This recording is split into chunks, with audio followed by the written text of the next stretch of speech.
Hello and welcome to That AuDHD Teacher. I'm Emily, an early childhood teacher sharing stories, science and honest conversations about living with a neurodivergent brain. So whether you're neurodivergent yourself, you think you might be, or you're simply curious to learn more, I'm so glad you're here. So let's get started. For most of my life, I thought that there was something wrong with me. I knew that there was nothing really obviously wrong, but it felt wrong enough that my life seemed harder than it looked for everyone else. And I just always had that feeling that something was wrong, but I could never explain what was actually wrong. And I think in the end, I just assumed that it must be me who's the problem, because I could never put my finger on what was wrong. There was just a sense of wrongness in every part of my life.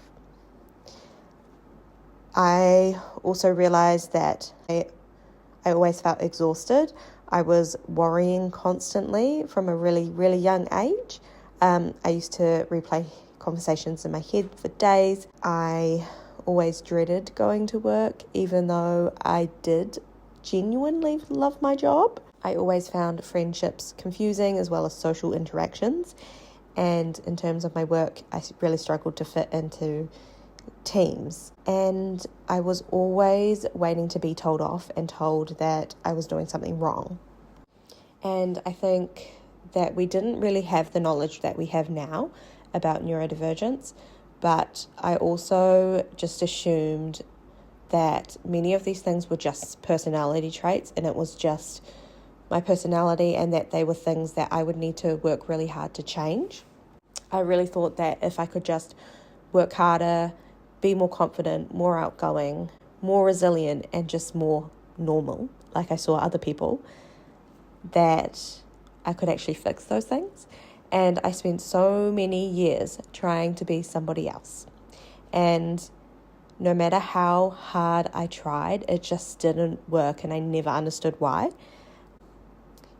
You know, there were times where some things would get better, and I would really feel like I nailed one thing, and I felt like maybe the pieces were all falling into place, but then just around the corner, I would be completely burnt out and back to square one. I always also felt really confused about how other people were doing it, especially as an adult. I would look around and think, how does everyone have everything together? I can't even do one thing without becoming completely exhausted and burnt out. Still, to this day, even though I now know I'm neurodivergent, I still wonder how there are people out there that work full time, they go home, they cook dinner every night, they keep a household, they run a household, they have children, they are able to go out to events and socialize and do all of the life admin things that we all need to do, and then they'd still have energy left over.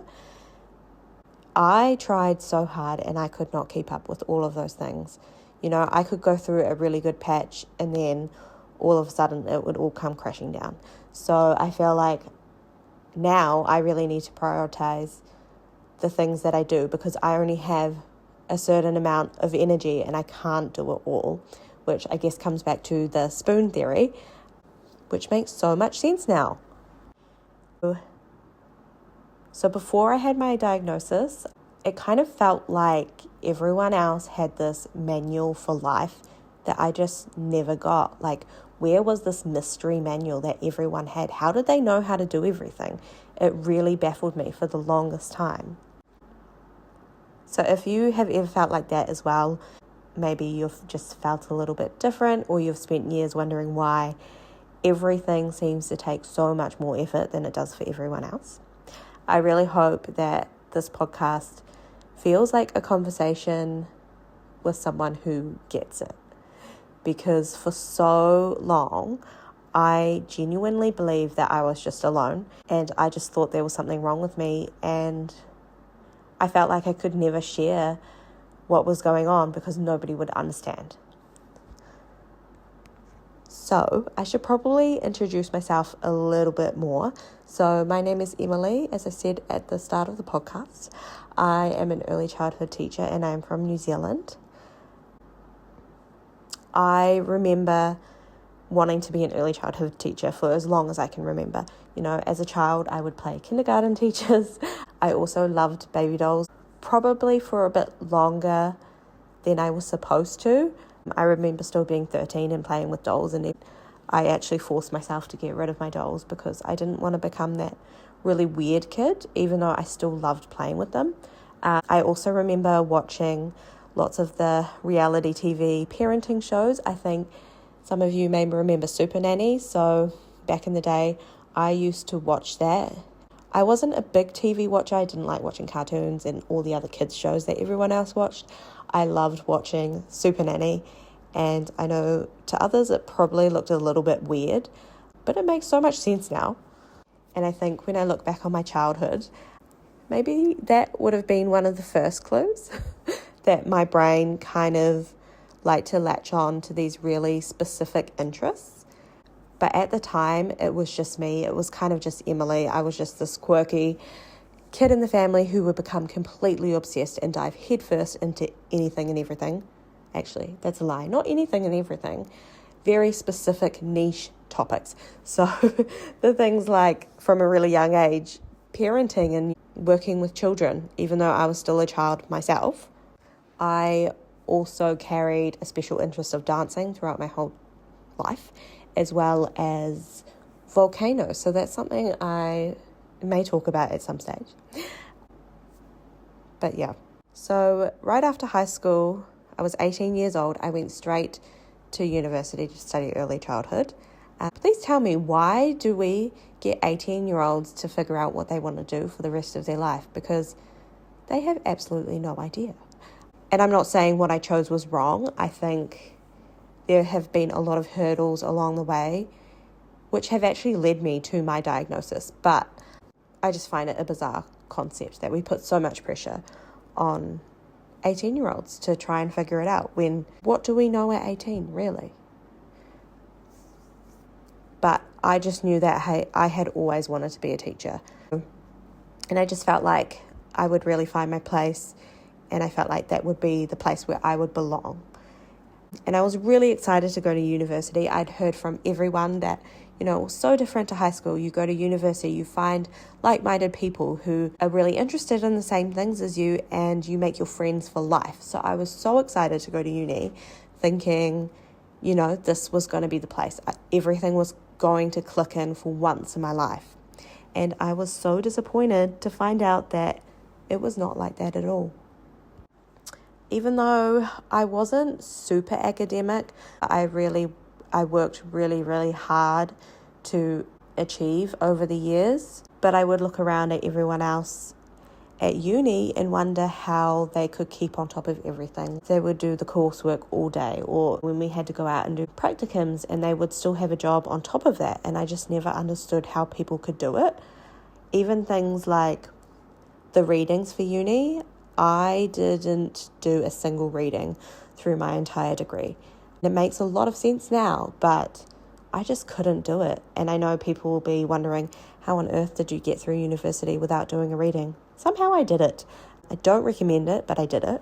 When we went into practicums, I didn't find the children themselves difficult. I found everything else that was around it difficult. So, the other teachers, all the social expectations, and the constant feeling that I was just being watched and I was always waiting to get in trouble for something. Anytime I ever got feedback, I would take it super personally. And actually, over the course of my career, if I would make a mistake or something would go wrong, I take it extremely hard. Sometimes to the point where I kind of end up in a bit of a mental health crisis, because I just take everything really to heart. And it's definitely not me not wanting feedback, because of course I wanted feedback. I wanted to become the best at what I was doing. But I just really, really struggled with a lot of that, and I still do to this day. I also had a lot of experiences as a student in particular where I was kind of told I was too quiet, too shy, etc. And I took it on as it was like a personal flaw of mine. So I really just thought that I did not have the right personality to be a teacher. And I thought that if I wanted to be a teacher, I would have to change everything about myself and who I was.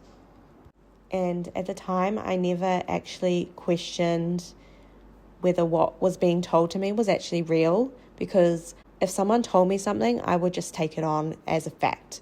I didn't really question things that other people told me. I think that is a very autistic thing, but also having grown up in a family where I was told to always do what others are telling you, especially adults, I kind of just never questioned anything. And it is actually funny now that I'm like 10 years down the track and I have such a different perspective from everything I've learned, and I really just wish I could go back to myself back then and tell her that she was going to be amazing and that she didn't need to change anything about herself at all. Like, I really wish I could go back. But at that time, I did take all the feedback on board, and I just tried, and I became very, very good at pretending to be someone I wasn't. I pretty much had an entirely different persona when I would go into centres. Yeah, it's kind of amazing how much I could just switch into this entirely different person. And I think after a while of doing that, I just became so tired, and I never understood why I would go through this cycle of doing okay and then all of a sudden I would crash. And I really had a hard time with that again, because I would see other people around me and I would wonder how on earth they were doing it. And somehow I was failing at pretty much being a human, being an adult. You know, I do realize that there are things that everyone struggles with. Nobody likes to go to work. Who likes to go to work? But I kind of just thought that everything I was experiencing was something that everyone had to deal with. And I thought maybe I was just weak and I wasn't resilient because I couldn't handle it, but everybody else could. I had no idea that there was something huge underneath. I just thought it was a thing that everyone experienced.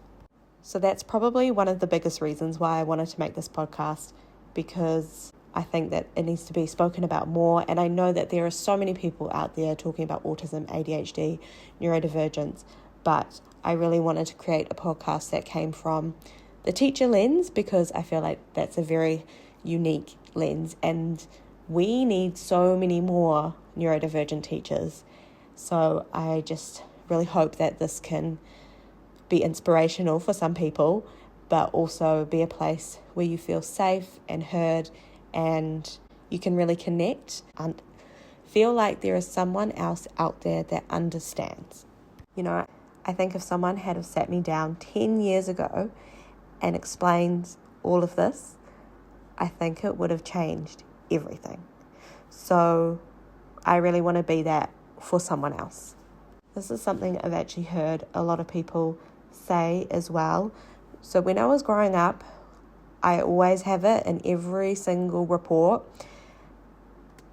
Every teacher has written that I was lovely and I was a pleasure to teach. I was quiet and I was no trouble at all. And nobody really questioned anything because I didn't get into trouble. I wasn't disruptive, you know, even though I have ADHD. And I think this is also something I struggled with, coming to terms with me having ADHD, because back in school, I wasn't disruptive at all. I just flew under the radar. And a lot of the time I was actually daydreaming. I wasn't even there most of the time, to be honest. And sometimes I'd be asked a question in class and I would have no idea what the answer was because I wasn't listening. But they would just assume that I was shy and I didn't want to speak, and that wasn't a problem. Especially when I was younger, I did get away with it a lot more. When I got older, it did become a bit of a problem, and I'm actually exploring a lot around situational mutism at the moment as well, which is interesting. But yeah, I was just told throughout my whole life that I was shy, so that's just what I believed. I believed that was who I was, and that is actually a really huge part of everything that I have been through. So being shy, that's a really important thing to remember here. Now, back to the interests that maybe weren't so typical. So, I love children. I love baby dolls. As I said, I played with them till I was 13 and forced myself to get rid of them, even though I didn't want to. I also love Polly Pockets. Massive obsession there. And funnily enough, I have come back round to that. I collect vintage Polly Pockets. I was also obsessed with dancing. All I ever wanted to do was go to dance class, go to competitions, practice, make up choreography. I would write down my dance goals. I would watch YouTube videos of dancing. Basically anything to do with dancing, I was there. I was also massively obsessed with volcanoes, which is probably a bit more niche. And I say that because I would spend hours reading about sort of volcano books or fact books, and I made my own volcano book that I still have to this day. I think it's so cool. I would cut out newspaper articles.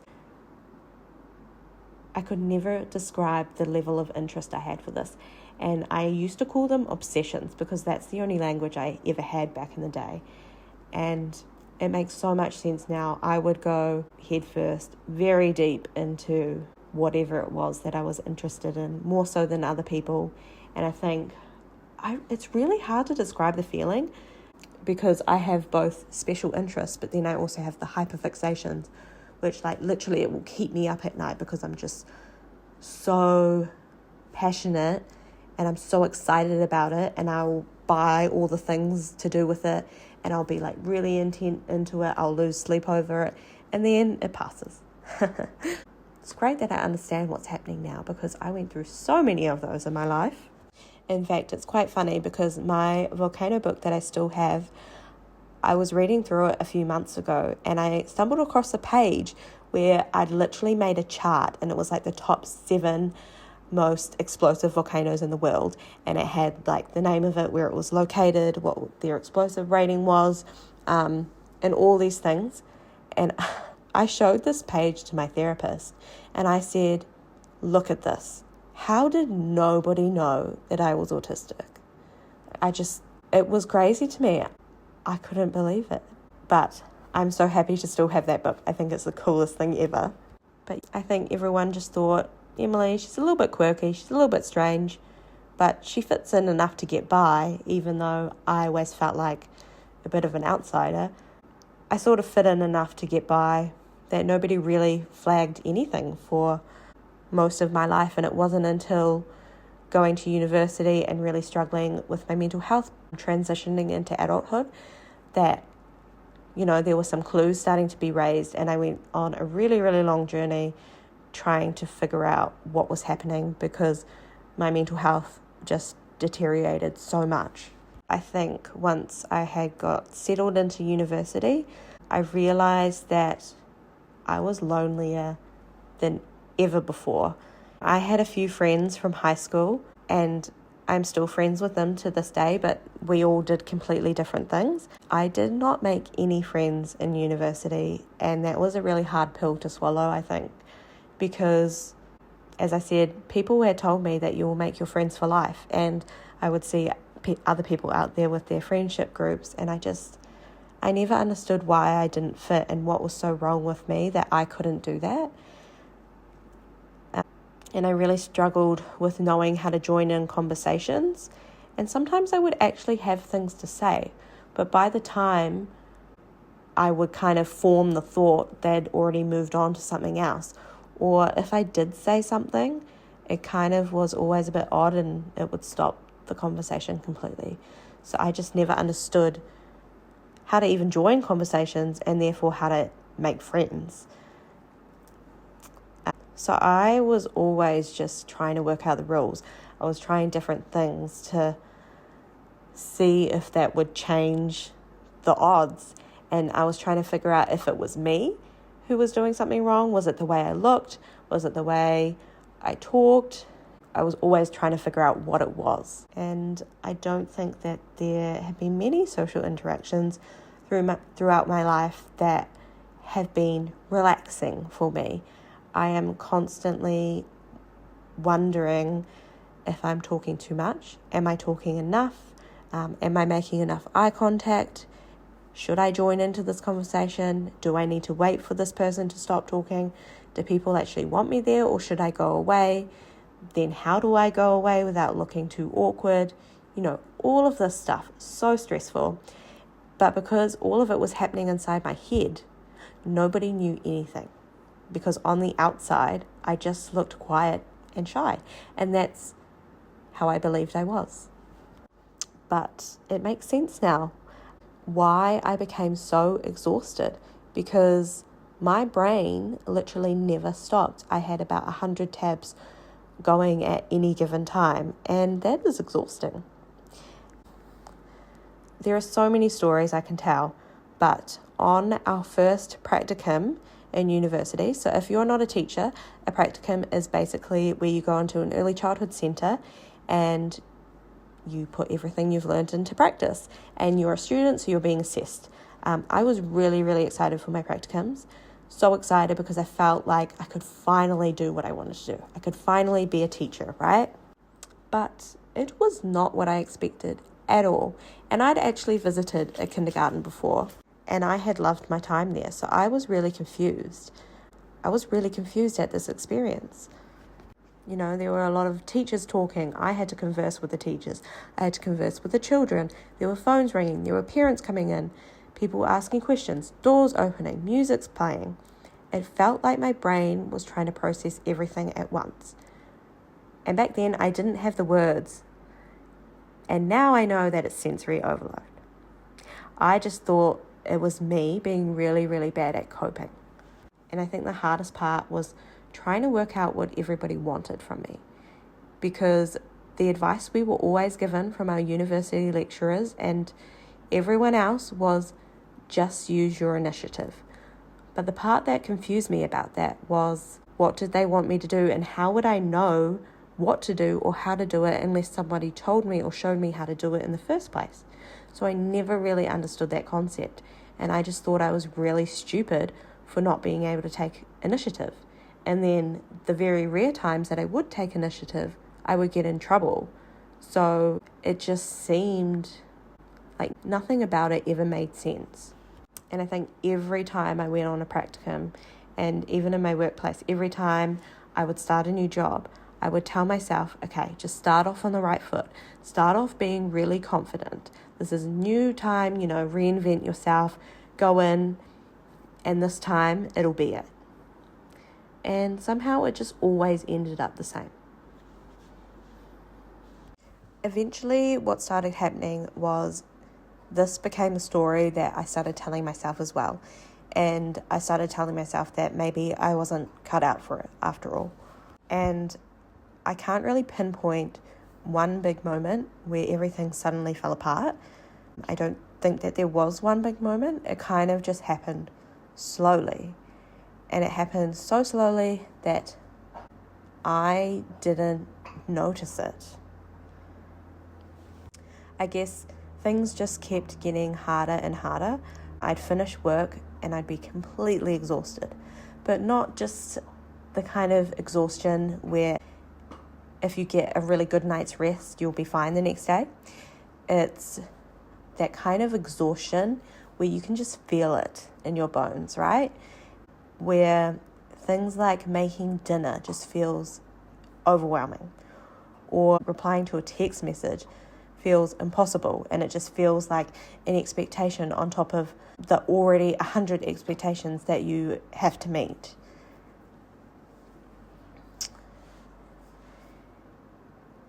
And it's like when someone asks you, how was your day? You don't even know how to begin to answer that question, because your brain is still trying to process stuff that happened 6 hours ago. Again, it was something that I didn't know at that time. I just thought that I wasn't very resilient. I thought that everyone else was just able to cope better at being an adult.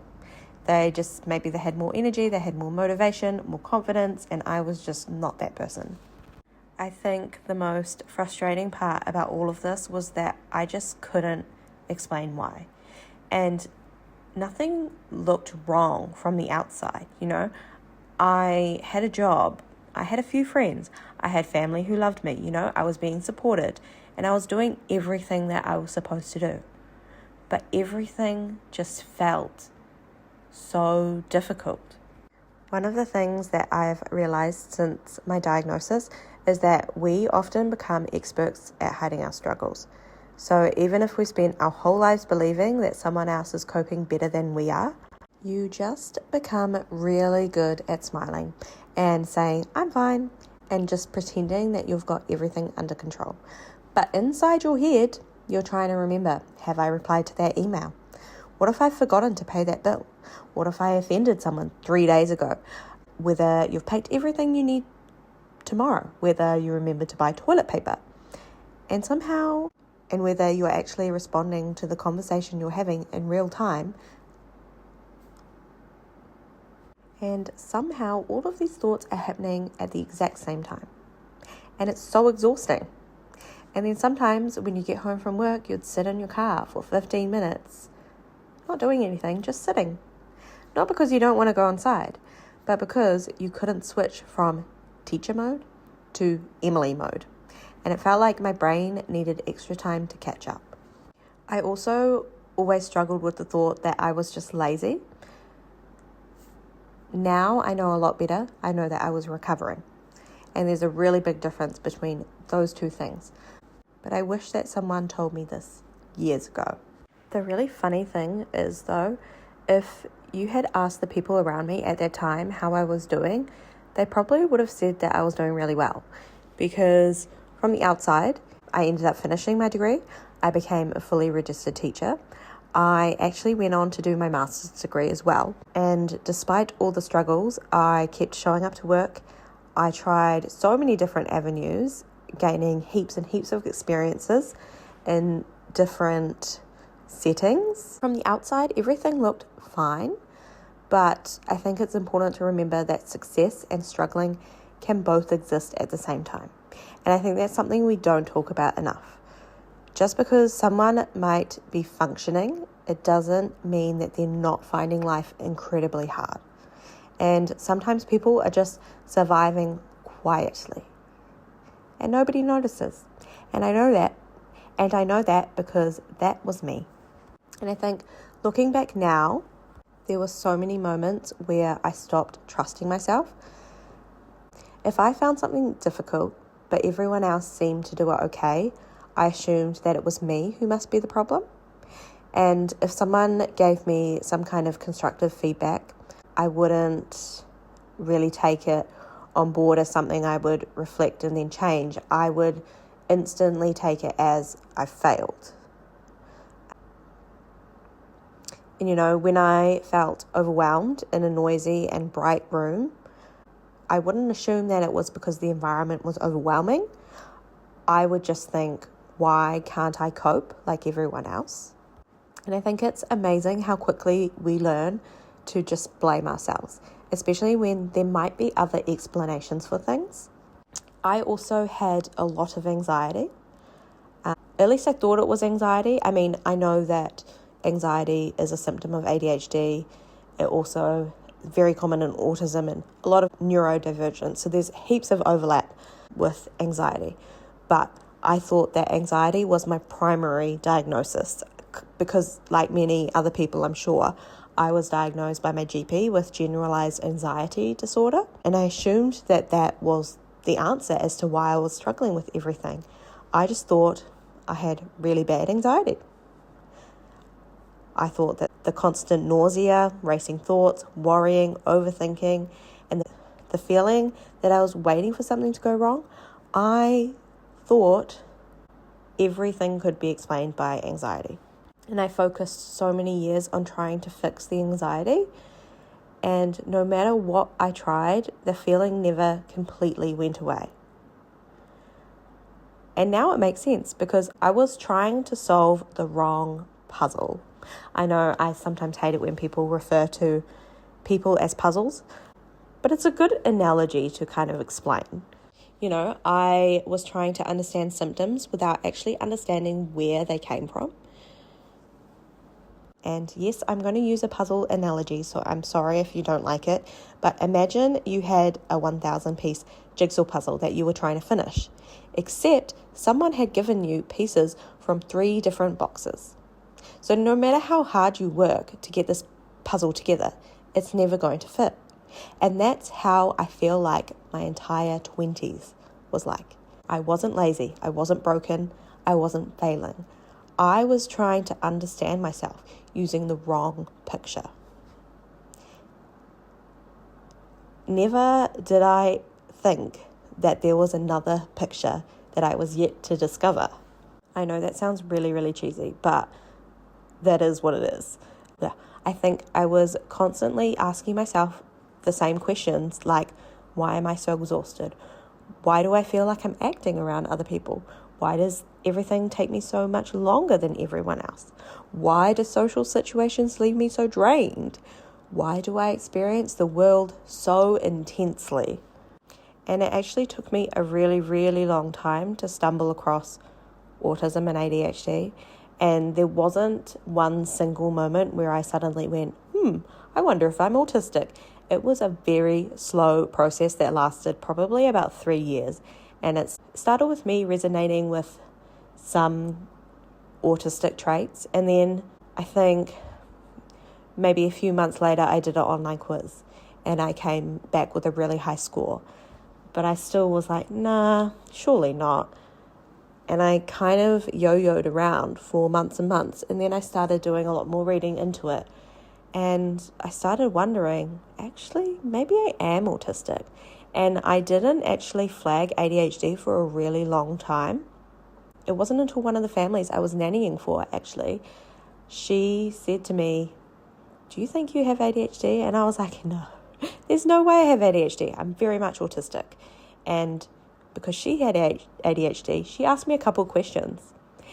And I answered yes to all of them. And she said, maybe you should look into it. So I did, which was surprising to me. But I think, with ADHD and autism, there's actually a lot of overlap, but there's also a lot of contradictory stuff. So it is a little bit confusing. And at this stage, I hadn't done as much reading about ADHD as I had of autism. So I felt a bit more confident with the autistic side. And I actually, to this day, still feel more confident talking about the autistic side of me than the ADHD. And it's been just over a year since I've been diagnosed now. And every single day, I swear, I pick up something new. I've definitely dived headfirst into this as a new special interest.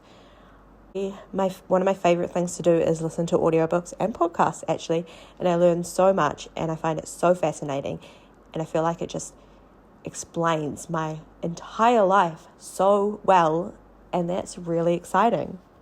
I am really thankful that our knowledge about autism has changed, because I think back when I was in university and even early in my teaching career, if you had asked me what autism was, I would have listed the typical stereotypes that people often think of. And it wasn't until much later where I started learning more about girls and women, especially late diagnosed, that I realized it wasn't exactly what I thought it was. And I actually had a lot more knowledge to catch up on, which, being an early childhood teacher, was really important for me to actually do this professional development. Another thing that is very prevalent these days is videos on social media. I think we all scroll past videos on social media where we really resonate with something. And someone starts describing what it's like to be autistic or what being ADHD feels like. And sometimes you might stop on that and go, I experience all of that. Sometimes we might be like, oh, it's not a big deal, right? Because everyone does have traits, but they might not necessarily be autistic or be ADHD. I think people do have traits. So sometimes we just scroll on thinking, okay, that's relatable. Off we go. I think slowly over time, I started realizing there are some things that everybody experiences. I think every human gets overwhelmed. Every human overthinks things, gets tired, forgets things. But the more I listened, the more I realized that this wasn't something that just everyone experienced. And I ended up with a lot more questions than I had answers. I think that's something worth talking about, because I think people often imagine diagnosis as a huge light bulb moment, like somebody flips a switch and suddenly your whole life makes sense. But for me, it wasn't like that at all. Yes, I'm going to use another puzzle analogy. I'm sorry, but it was like putting together a puzzle, just slowly, one piece at a time. Every article that I read, every podcast I listened to, every audiobook I listened to, every conversation I had with people, every video I watched, just one little piece, slowly, every time, coming together until, it started building a picture.